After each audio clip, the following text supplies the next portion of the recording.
Assalamualaikum warahmatullahi wabarakatuh. Salam sejahtera bagi semuanya. Welcome back to my channel TPMDS. Berjumpa lagi pada channel TPMDS. Semoga Bapak Ibu serta rekan-rekan semua sehat selalu dalam lindungannya. Amin ya robbal alamin. Oke, seperti biasa sebelum kita masuk ke pembahasan, ini ada aplikasi yang sangat bagus sekali untuk Bapak Ibu guru dalam mengajar. Nah, dalam mendukung program pemerintah juga yaitu digitalisasi sekolah. Nah, ini aplikasi Teachmin untuk mengajar para guru di Indonesia. Ngajar online jadi lebih mudah pakai Teachmin, aplikasi ngajar yang mengerti kebutuhan pengajar. Mau ngajar apapun, gratis! Yuk, download Teachmin di App Store dan Play Store sekarang. Gratis! Nah, mari kita lanjutkan kembali. Di sini ada informasi terbaru terkait P3K Guru. Nah, di sini terdapat sosialisasi dari Provinsi Jawa Tengah. Ya, jadi bisa juga kita mengambil acuan hal tersebut dari berbagai provinsi ya. Nah, di sini kami mendapatkan informasi dari Provinsi Jawa Tengah melalui Zoom meeting. Di sini terkait dari pemetaan guru yang tahap 1, tahap 2 untuk ke tahap 3 yang masih belum mendapatkan formasi ataupun yang belum lulus dan yang belum mengikuti tahap 3 serta P3K 2022. Nah, di sini melakukan pemetaan serta penempatan formasi P3K Guru tahun 2022. Nah, ini sebagai acuan ya. Jadi kita mengambil sampel dari satu Pemda atau pemerintah daerah, sampelnya. Jadi yang lainnya biasanya hampir sama seperti ini juga. Nah, ini khusus dari Provinsi Jawa Tengah ya di sini. Kemudian apa sih yang pembahasan lebih lanjutnya? Nah, di sini ada informasi yang sangat menarik sekali terkait dengan P3K yang lulus passing grade tapi belum mendapatkan formasi. Nah, di sini ada ketentuan penataan guru P3K tahap 1 dan tahap 2 ya serta yang belum lulus formasi.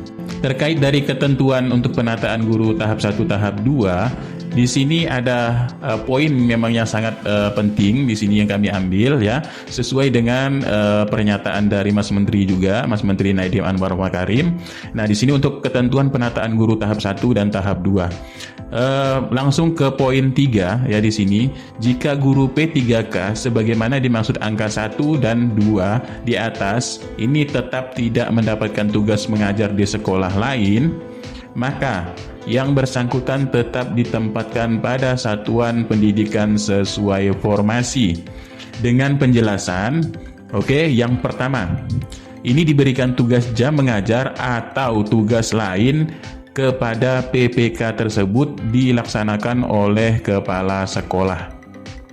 Yang dilaksanakan oleh kepala sekolah. Nah, perlu ditegaskan kembali ya, ini akan diberikan tugas jam mengajar atau diberi tugas lain. Berarti untuk yang P3K guru jika masih tidak mendapatkan formasi, maka akan tetap diberikan tugas mengajar di sekolahnya ya. Ini dari kepala sekolah. Entah itu nanti jam mengajar perpustakaan ataupun jam mengajar lain-lainnya, mulok dan sebagainya ya. Nah, di sini tetap diberikan jam mengajar ataupun tugas lain. Nah, di situ. Jadi PPK tersebut tetap diberikan tugas mengajar ataupun tugas lain. Yang kedua, di sini kepala sekolah ini melakukan evaluasi atas penempatan ini paling lama dalam kurun waktu 1 tahun. Ya, biasanya kalau P3K ini di tempat sekolahnya ini sudah ditempatkan, misalkan diberi tempat tugas lain, tugas lain dari penempatan di sekolahnya, ini akan dievaluasi setelah 1 tahun. Bagaimana untuk kelanjutan dari PPK tersebut yang diberi tugas tambahan atau tugas mengajar. Nah, dari hasil evaluasi ini akan dilaporkan kepada Dinas Pendidikan dan Kebudayaan Provinsi Jawa Tengah. Di sini karena Jawa Tengah tadi, ini melalui cabang Dinas Pendidikan wilayah. Nah, inilah ya bagi yang bertanya-tanya bagaimana sih kalau memang masih tidak ada formasi di sekolahnya. Nah, jadi di sini adalah tetap akan diprioritaskan di sekolah asalnya. Nah, ini sesuai juga mengacu dengan Permenpan RB. Mari kita lihat Permenpan RB yang terbaru. Ini draft dari Kemenpan RB skemanya ya. Draft Permenpan RB terbaru di sini. Ada yang terlewat membaca yaitu pada poin di sini ya. Nah, di sini poinnya yaitu Pak Budi adalah seorang guru THK 2 Misal, ini kan misalnya ya. Jadi THK 2, tapi ini yang lulus passing grade atau nilai ambang batas, ini siapapun THK 2 atau PPG ataupun guru honor negeri, ini yang mengikuti seleksi tahun 2021 dan lulus passing grade. Namun tidak mendapatkan formasi karena kalah bersaing dengan guru lain di seleksi kompetensi 2. Maka di sini akan dialokasikan formasinya untuk Pemda di sekolah dari Pak Budi tersebut, agar Pak Budi dapat melamar di sekolahnya. Nah, walaupun formasi tahun 2021 sudah habis misalnya, ini akan dialokasikan formasi tahun 2022 yang akan digabung, ya. Formasi 2022 yang akan digabung untuk melamar di sekolahnya. Nah, hal tersebut sesuai dengan apa yang dipaparkan dari Dirjen GTK Kemendikbudristek terkait dari rekrutmen P3K guru tahun 2022. Di sini yang tahap 3 optimalisasi tahap 1 ini digabung di tahun 2022 yang mengakomodasi guru yang telah lulus passing grade. Poin pentingnya di sini adalah yang mengakomodasi yang telah lulus passing grade. Nah ini ya, ini untuk penyempurnaan dari formasi tahun 2022. Di sini ada juga ditegaskan, jika pemerintah daerah ini mengajukan formasi secara maksimal dan langsung didorong oleh Kemendikbudristek diberi kuota, menyediakan ruang sebesar 970.410 formasi gabungan, ya. Ditegaskan kembali, gabungan sisa formasi tahun 2021 ini sebesar 212.392. Ya, gabungan sisa formasi 2021 ini sebesar 212.392 dan formasi 2022 sebesar 758.018. Ini digabungkan.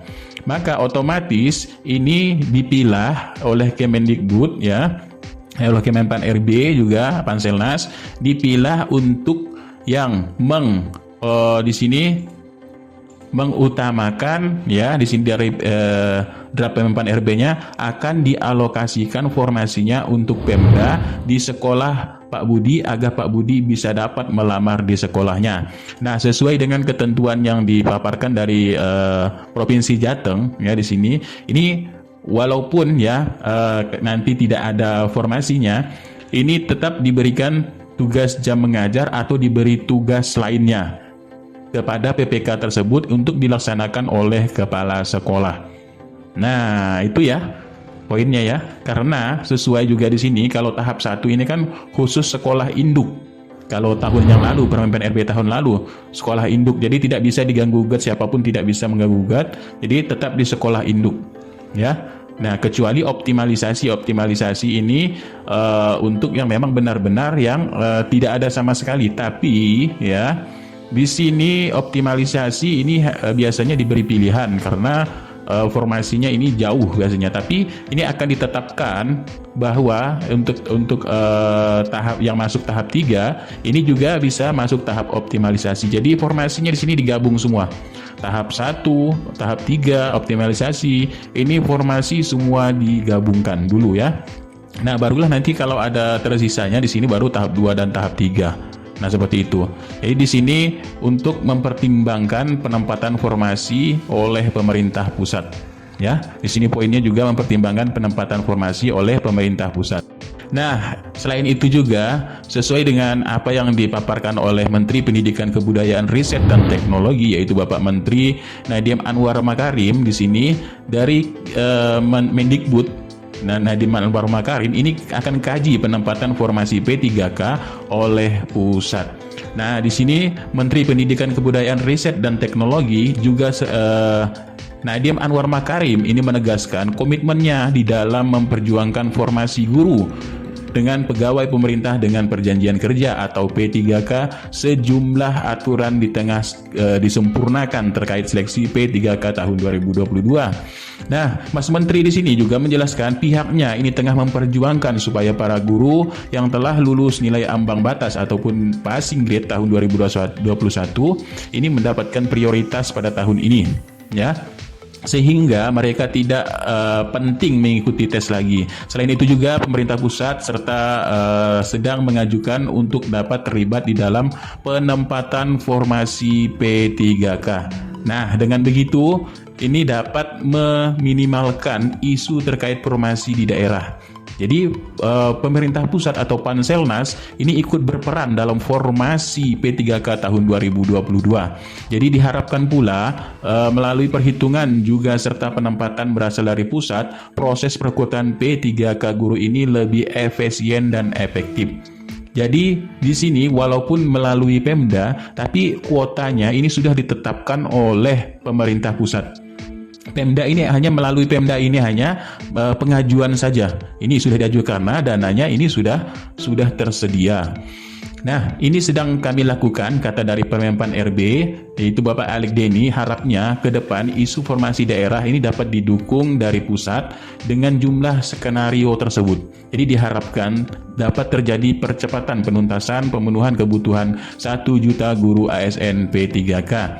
Termasuk ini mencegah terjadinya lebih sangat banyak penggeseran guru antar guru di sekolah. Makanya tadi di sini ditempatkan pada tempat sekolah asalnya, biar diberi tugas apapun ya yang relevan dengan P3K tersebut. Nah, jadi di sini akibatnya mereka mesti pindah ke sekolah di bawah Pemda. Nah, jadi seperti diketahui tahun ini pemerintah mengalokasikan sekitar 758.018 formasi guru P3K.